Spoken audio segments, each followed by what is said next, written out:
바뀐 건 분위기뿐만이 아니라 제도가 바뀌었는데요. 한국이 7년 넘게 묶어놨던 가상자산 기업 VC 투자 제한이 풀립니다. 법적 근거는 벤처기업 육성에 관한 특별법 시행령이 개정되는 건데요. 국무회의 의결이 완료됐고 시행일은 9월 16일입니다. 핵심은 가상자산 매매 중개업을 벤처 제한 업종에서 해제하면서 이 분야 기업들도 일반 혁신 기업과 동일 조건으로 벤처 확인과 VC 자금길이 열린다는 거죠. 가장 먼저 짚을 질문은 벤처 확인이 되는 게 왜 이게 중요할까요? 이걸 받으면 단순히 명찰이 아닙니다. 창업 3년 내 확인 시 소득세, 법인세 최대 5년, 50% 감면, 정책 금융 보증, R&D 지원 각종 제도 혜택이 따라붙거든요. 그동안 이 카테고리에서 가상자산 기업들은 배제돼 있었어요. 시행령 개정으로 그 배제 자체가 사라지는 거죠. 그럼 왜 지금일까요? 정부 논리는 두 가지인데요. 첫째, 글로벌 디지털 자산 산업의 위상 변화입니다. 두 번째는 국내 이용자 보호 체계의 성숙이고요. 그래서 이제는 무규제 방치가 아니라 이용자 보호법, 자율 규제, 거래소 내부 통제 등 안전장치를 전체를 혁신을 키우겠다는 프레임이죠. 중기부 보도자료 문구 그대로 블록체인, 암호기술 같은 딥탱크 생태계를 본격 육성하는 쪽으로 핸들을 꺾은 거죠. 그것이 배경도 무시할 수 없는데요. 올해 들어 원화 유동성과 달러 수요, 스테이블 코인 자금 흐름이 정책 현안으로 부상했고 한국은 김치본드 규제 완화 등 외화 유입 장치 등을 연이어서 손봤기 때문인데요. 외환 자본 규제의 미세 조정과 디지털 자산 제도 정비가 같은 퍼즐 위에서 움직이고 있다는 거죠. 업계 반응은 꽤 단순한데요. 전환점이라는 겁니다. 디지털 자산 거래소 공동협의체 닥사죠. 닥사 측에서도 국내 일반 법인의 가상자산 거래 허용 논의 등과 맞물려서 산업 전반의 체질 개선 계기가 될 수 있다고 보고요. VC의 실탄이 규제의 사각이 아닌 관리된 공간으로 흘러들어올 수 있게 됐기 때문이죠. 여기서 혼동하면 안 되는 건 이번 조치는 ICO 허용은 아닙니다. 지분 투자 벤처 인증의 길을 연 거지 무분별 토큰 발행을 풀겠다는 신호는 아니고요. 오히려 투명하고 책임 있는 생태계라는 정부 키워드에 맞춰서 법 테두리 안에서 성장할 팀에게 자금이 배분될 확률이 높아지는 거죠. 그렇다면 한국 빌더에게 실무 체크리스트는 무엇일까요? 첫 번째, 법 회계.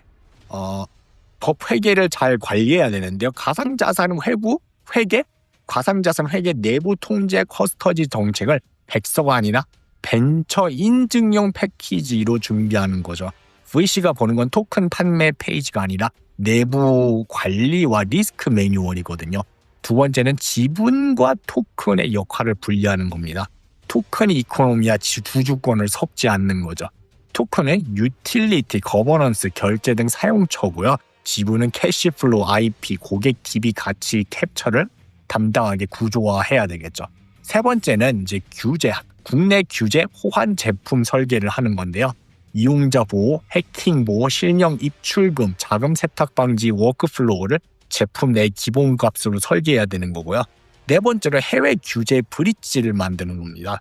미카, 유럽이죠. 유럽연합, 싱가포르, 두바이 등과의 크로스 라이선스 전략을 미리 짜가지고 국내 VC도 그러면은 여기에 스케일이 보이면은 이제 체크를 써주는 그 펀딩 사이즈가 커지겠죠.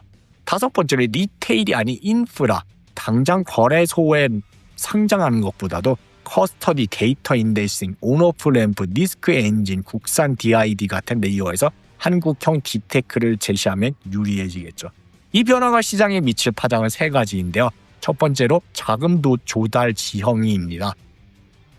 그동안 암호화폐와 블록체인 꼬리표만으로 VC, LP 약정에 막혔던 딜이 재검토 테이블에 오르겠죠. 특히 보안, 암호, 인프라 회사가 수혜를 보게 됩니다. 두 번째로 인재와 전략의 회귀인데요. 웹2 대기업의 블록체인 사이드 프로젝트가 분사해서도 벤처 인증을 받을 수 있는 제도적 길이 열리죠. 세 번째로 거버넌스 신뢰인데요. 이제 도박장과 같은 위험 업종과 그 나란히 놓이는 낙인이 거치면서 연기금 출자 VC 내부 가이드라인도 점진적으로 바뀔 여지가 생기는 겁니다. 지금 한국의 창업하라는 게 메시지의 전부는 아니겠죠. 관건은 속도보다 질입니다. 규제가 완화될 수 있도록 이제 양도 늘어나겠죠. 투자자 보호와 정부 비대칭을 즐기는 설계가 성장의 전제 조건이고요. 여기서 한 가지 오해를 더 풀면은 벤처 인증을 받으면 토큰 가격도 오를까요? 지분 가치와 토큰 가치는 반드시 같이 움직이는 건 아닙니다. 이번 변화는 회사의 자금길을 여는 일이고요. 토큰을 언제 어떻게 쓸지 그게 이용자 효용과 규제 준수에 맞는지 그 설계에 관한 그런 규제의 변화라고 보시면 되겠습니다. 여기서 잠깐 밈코인도 노가다가 있는 거 알고 계셨나요? 페페노드는 실제 장비 대신 가상 서버룸을 꾸리고 노드를 늘려서 채굴 효율을 올리는 마인-투-언 구조를 전면에 내세운 프로젝트입니다. 지금 프리세일 진행 중이고요. 9월 중순 기준 누적 모금액이 약 90만에서 100만 달러를 돌파했어요. 노드를 업그레이드하면서 리워드를 추구하는 게임화 설계가 특징이고요. 자세한 구조와 리스크 토크노믹스는 여기 영상에서 보시면 되고요. 공식 웹사이트 링크는 유튜브에서 보시는 분들은 아래에 고정 댓글이나 상세 설명에 있고요. 틱톡이나 인스타그램에서 보시는 분들은 프로필의 링크트리 페이지로 들어오시면 되겠습니다. 구글 검색하셔도 가짜 사이트가 섞여 있을 수 있으니까 반드시 저희가 달아드리는 공식 링크만 이용해서 들어오는 거 잊지 마시고요. 다시 이제 정리하자면 이번 개정은 국가가 코인 투기를 허용했다는 게 아니라 산업 분류의 정상화죠. 어찌 보면 정상화에 가깝습니다. 그동안 가상자산 기업은 VC 제한 업종으로 묶여서 사실상 바에 금지하듯 금지 라인에 놓여 있었는데요. 그 비정상 상태를 바로잡으면서 한편으로는 이용자 보호 장치를 병행하는 그런 정책으로 전환하는 거죠. 그래서 현실적 파급은 초기 라운드에 할인율 변화, 한국 딜의 리스크 프리미엄이 낮아지면서 프리머니 밸류에이션이 상향 조절될 수 있고요. 두 번째로 대기업 금융사 연계가 돼가지고 국내 VC가 선호하는 레퍼런스 고객으로 금융 API 실명 계좌 연동 그런 것들이 투자 성사의 또 분수령이 될 수 있습니다. 또 국제 투자자 관점에서 보면은 한국은 규율 있는 시장이라는 신뢰를 유지하면서도 혁신을 허용하는 통로를 열었다고 볼 수 있겠고요.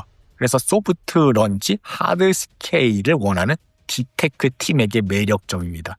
특히 커스터디, ZK, 온체인 데이터 인덱싱, 리스크 스코링, 실명 온오프 램프 같은 범용 인프라는 한국 레퍼런스만으로도 해외 세일즈가 열릴 수가 있겠죠.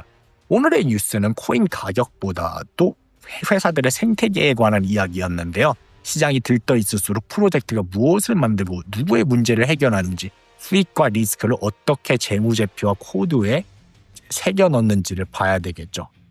규제 완화가 되면 모두 그냥 코인이 상승한다는 공식은 없습니다. 제도는 무대를 만들어주는 거고 무대를 채우는 거는 결국 실력이니까요. 다시 한번 또 정리하면 시행일은 9월 16일이고요. 가상자산 매매 중개업은 더 이상 벤처 제한 업종이 아니라는 거죠.